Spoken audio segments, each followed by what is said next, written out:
Hi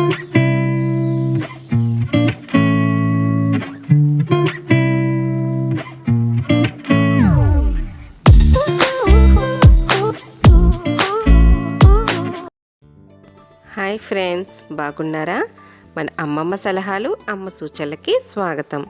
నా పేరు మాధవి. ఈరోజు నేను మీకు మినపరొట్టి సరైన కొలతలతో ఎలా వేసుకోవాలో చూపిస్తానండి.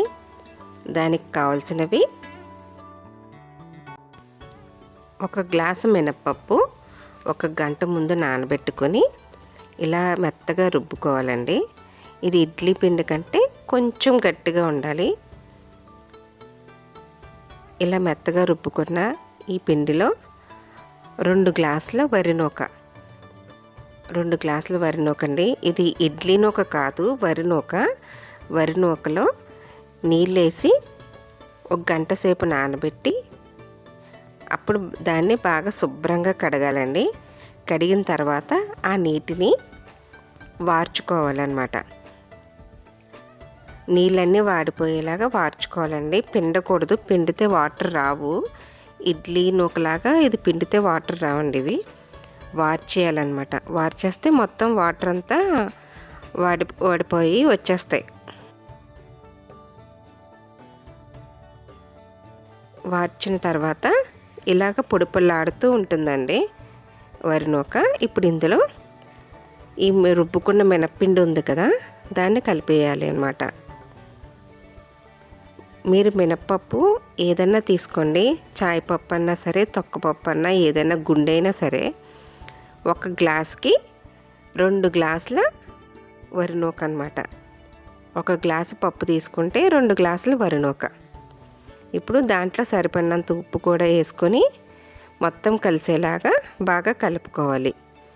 ఇప్పుడు కలిపిన ఈ పిండి ఉంది కదండి, దీన్ని ఒక అరగంట సేపు మూత పెట్టి నాననివ్వాలి. అంటే కొంచెం పులియనివ్వాలన్నమాట. అంటే మరి పులిసిపోదండి, కొంచెం లైట్గా అదంతా పిండి పీల్చుకుంటుందన్నమాట, నూక అదంతా కూడా కలిసి. ఇప్పుడు మూకుడు పెట్టుకుని స్టవ్ మీద, నాన్ స్టిక్ అలాంటివి అయితే క్రిస్పీగా అలా రాదండి అట్టు. ఇలాగా అల్యూమినియం మూకుడైతే రొట్టి చాలా బాగా వస్తుంది. దాంట్లో ఒక 2 టేబుల్ స్పూన్ల నూనె వేసుకొని మీకు సరిపడినంత పిండి వేసుకోండి. నేనైతే మూకిడికి సగం వరకు పిండి వేసేసాను, పట్టినంత.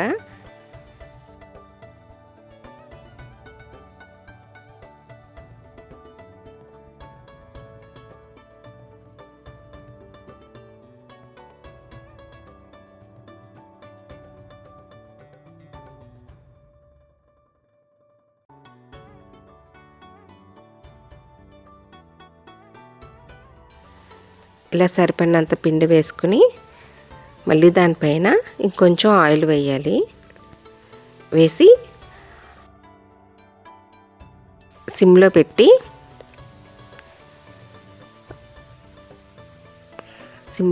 పైన మూత పెట్టాలండి.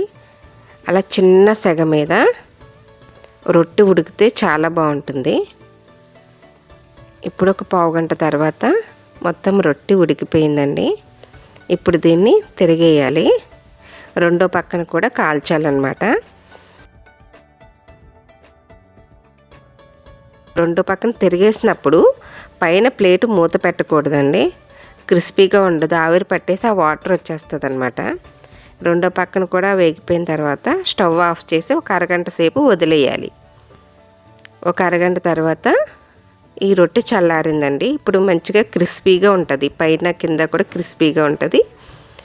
మధ్యలో రొట్టె చాలా సాఫ్ట్గా బాగా ఉడుకుతుంది అన్నమాట. ఇప్పుడు చూడండి, మినపరొట్టె రెడీ అయిపోయింది. దీనిలోకి మీకు తెలుసు కదా బెల్లం పానకం, అసలు చాలా బాగుంటుందండి మినపరొట్టె బెల్లం పానకం. బెల్లం పానకం చాలామంది ఏం చేస్తున్నారంటే బెల్లం తీసుకొని దానికి స్టవ్ మీద పెట్టి కొంచెం వాటర్ పోసి పానకంలా చేసి అలా చేస్తున్నారు. అలా చేయకూడదండి. మీకు బెల్లం పానకం బయట ఈ బెల్లం తయారు చేసే వాళ్ళ దగ్గర దొరుకుతుంది.